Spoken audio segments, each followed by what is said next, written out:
TIB report করে পত্রিকার cutting এর উপর টিআইবি কোনো তদন্ত করে না। টিআইবি প্রকৃত ঘটনা জাজ করে তারপরে কোনো স্টেটমেন্ট দেয় না। আমাদের সামনে যেটা আছে সেটা হলো পুলিশের অপরাধ চিত্র, এবং সেই অপরাধ চিত্রটা জেলা থেকে আমরা কালেকশন করি, এটা আমাদের রুটিন ওয়ার্ক, এবং সেটা প্রকৃত তথ্য।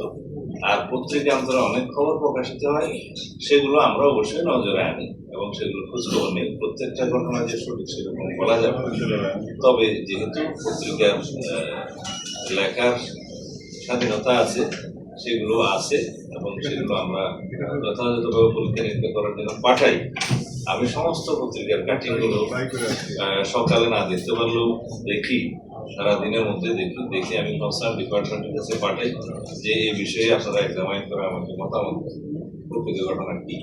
তো টিআইবি রিপোর্টটা তো শুধু ব্যাপার কাটিং এর উপরে হয়ে থাকে, তো সেই বিষয়ে আমি কোনো মন্তব্য করতে চাই না।